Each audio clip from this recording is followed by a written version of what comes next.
अस्सलाम वालेकुम व्यूवर्स, आपका होस्ट मियां सलमान आपको अपने चैनल गार्डन्स ऑफ ईडन पर खुशामदीद कहता है। दोस्तों, आज हम घर में तूरी लगाने का आसान तरीका आपसे शेयर करेंगे। दोस्तों, आपके कमेंट में अच्छी अच्छी सजेशन मुझे मिलती रहती हैं।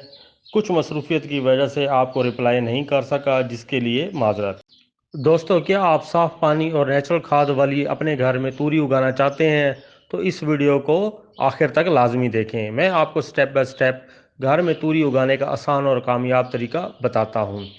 दोस्तों, वीडियो शुरू करने से पहले जो व्यूवर्स मेरे इस चैनल पर नए हैं, सबसे पहले वो इसको सब्सक्राइब लाजमी कर लें, ताकि मेरी आने वाली हर नई वीडियो इन तक बआसानी पहुंच सके। तो दोस्तों, आइए वीडियो स्टार्ट करते हैं। सबसे पहले हम बात करते हैं तोरी की काश्त करने का टाइम। दोस्तों, तोरी काश्त करने का सही वक्त फरवरी से अप्रैल तक का है और जून से जुलाई का भी है, जब हम तोरी काश्त कर सकते हैं। दोस्तों, अब हम बात करते हैं ज़मीन की तैयारी। दोस्तों, अगर हम ज़मीन की तैयारी की बात करें तो ज़मीन की मिट्टी नरम और भुरभुरी होनी चाहिए, जिसमें इसकी सब्ज़ी बहुत अच्छी होती है। दोस्तों, ज़मीन जितनी अच्छी तैयार की जाएगी, सब्ज़ी की पैदावार भी इतनी ही अच्छी होगी। किसी भी सब्ज़ी को तैयार करने के लिए ज़मीन का अच्छा तैयार होना बेहद ज़रूरी है, वरना सब्ज़ी की पैदावार कम होगी और काश्तकार के मेयार के मुताबिक नहीं होगी। दोस्तों, हमें सब्ज़ी के लिए ज़मीन तैयार करने से पहले इस जगह पानी छोड़ देना चाहिए और पहले से लगी सब्ज़ी और जड़ी बूटियों को ज़मीन से निकाल लेना चाहिए। पानी लगने की वजह से एक तो ज़मीन नरम हो जाएगी और इस ज़मीन पर लगे सारे पौधे बआसानी निकल सकेंगे। दोस्तों, ज़मीन को अच्छी तरह नरम करने के लिए इसमें 1 से 2 मरतबा कहीं से इस ज़मीन की मिट्टी को नरम करना चाहिए और इसके बाद रंबे से 1 से 2 मरतबा इसकी गुडाई करनी चाहिए, ताकि मिट्टी मज़ीद नरम और भुरभुरी हो जाए और सब्ज़ी की रूट्स तेज़ी से ग्रो कर सकें और प्लांट भरपूर ग्रो कर सके। दोस्तों, अब हम बात करते हैं खेलों का तैयार करना। दोस्तों, इस सब्ज़ी को अच्छे से तैयार करने के लिए और म्यार के मुताबिक पैदावार लेने के लिए खेलें लाजमी बनाएं। और दोस्तों, अगर हम बात करें ज़मीन और खेलों के लेवल की, तो ज़मीन और खेलों का लेवल में होना बेहद ज़रूरी है, ताकि पानी हर जगह बराबर पहुंच सके। दोस्तों, आप इस वीडियो में देख रहे हैं कि मैं इसमें खेलों को अच्छे से लेवल भी कर रहा हूं और जहां से मिट्टी कम या ज़्यादा है इसको भी बराबर कर रहा हूं, ताकि किसी जगह पानी ज़्यादा ना रुके और ना ही किसी जगह पानी कम लगे। दोस्तों, अब हम बात करते हैं खाद का इस्तेमाल।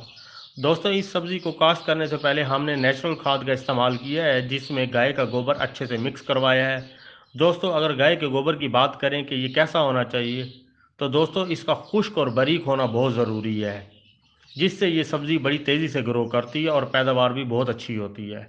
दोस्तों, अगर हम काश्तकारों की बात करें तो वो बीज लगाने से पहले डीएपी फर्टिलाइज़र खाद का इस्तेमाल करते हैं और पैदावार के दरमियान यूरिया का भी एक आध दफ़ा इस्तेमाल करते हैं। दोस्तों, अब हम बात करते हैं बीज का इस्तेमाल। हमें अच्छा और मियारी बीज इस्तेमाल करना चाहिए जो किसी अच्छी कंपनी का हो और हाइब्रिड भी हो। मैंने यहाँ हाइब्रिड बीज का इस्तेमाल किया है, जो मैंने पिछले साल भी इस्तेमाल किया था, जिसका रिज़ल्ट बहुत अच्छा था। अगर इसके बीज की कीमत की बात करें तो ये 30 रुपये का एक पैकेट छोटा सा मिलता है, जिसमें कम व बेश 40 से 50 बीज होते हैं। बीज लगाने की अगर हम बात करें तो बीज की नोकीली साइड ऊपर की तरफ होनी चाहिए और खेल के दोनों अतराफ ज़मीन से 3-3 इंच ऊपर होनी चाहिए। दोस्तों, तूरी की काश्त के लिए हर खेल के दरमियान 36 इंच का फासला होना चाहिए और हर पौधे के दरमियान 18 इंच का फासला होना चाहिए। बीज लगाने के बाद खेलों को बीज लगने वाली जगह से 1 इंच नीचे तक पानी से भर देना चाहिए, ताकि बीज से पौधे आसानी से निकल सकें। दोस्तों, यहाँ मैंने फासला काफ़ी कम रखा है, क्योंकि मेरे पास जगह कम थी। अगर हम बात करें बीज लगाने के कितने दिनों के बाद इसके पौधे उगेंगे, तो वो 4 से 5 दिनों बाद इसके छोटे छोटे प्लांट उगाएंगे। और अगर हम बात करें इसके ऊपर फ्रूटिंग की, तो 60 से 70 दिनों में तूरियां लगना शुरू हो जाती हैं। अगर हम बात करें कि एक पौधे पर कितनी तूरियां लगती हैं, तो दोस्तों एक पौधे पर तकरीबन 2.5 किलो तक तूरियां लगती हैं। अगर हम स्प्रे के इस्तेमाल की बात करें, तो दोस्तों जब तूरी का पौधा तैयार होने लगता है और इस पर खूबसूरत येलो कलर के फ्लावर आने लग जाते हैं, तो इस पर तेले का हमला होता है, जो इसके पौधे को नुकसान पहुंचाता है।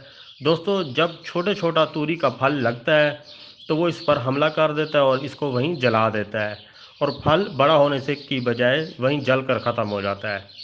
इस बीमारी को रोकने के लिए हम स्प्रे करते हैं। स्प्रे क्योंकि एक जहर होता है, तो जिस्म और मुंह को अच्छी तरह ढांप कर स्प्रे करना चाहिए, स्प्रे करने के कुछ दिन वो सब्ज़ी नहीं तोड़नी चाहिए और इसको तोड़कर पकाएं तो इसे बहुत अच्छे से धोएं ताकि इसका जहर का असर ख़त्म हो जाए। दोस्तों, स्प्रे को बच्चों की पहुंच से भी दूर रखना चाहिए। दोस्तों, तूरी की काश्त के लिए एक बात का आपने ख्याल रखना है कि तूरी को ऐसी जगह काश्त करें जहां आसानी से तूरी के पौधे वर्टिकली दीवार या किसी और चीज़ के साथ लटका सकें। तूरी के पौधे को वर्टिकली चलाने से इसकी पैदावार अच्छी होती है और फल कम से कम ज़ाया होता है। दोस्तों, तूरी की बेलें काफ़ी लंबी होती हैं जो काफ़ी ज़्यादा जगह लेती हैं, इसलिए इसको लगाने के लिए ऐसी जगह का इंतखाब करना चाहिए जहां आसपास दूसरे पौधे ना हों जो इसकी बेलों की वजह से मुतासिर हो जाएं। दोस्तों, इससे मुतल्लिक मेरी दूसरी वीडियो भी आपने लाजमी देखनी है जिसमें इसकी केयर और फ्रूटिंग के हवाले से डिटेली बताया गया है। दोस्तों, वीडियो अच्छी लगी हो तो कमेंट में अपनी राय का इजहार लाजमी कर दें।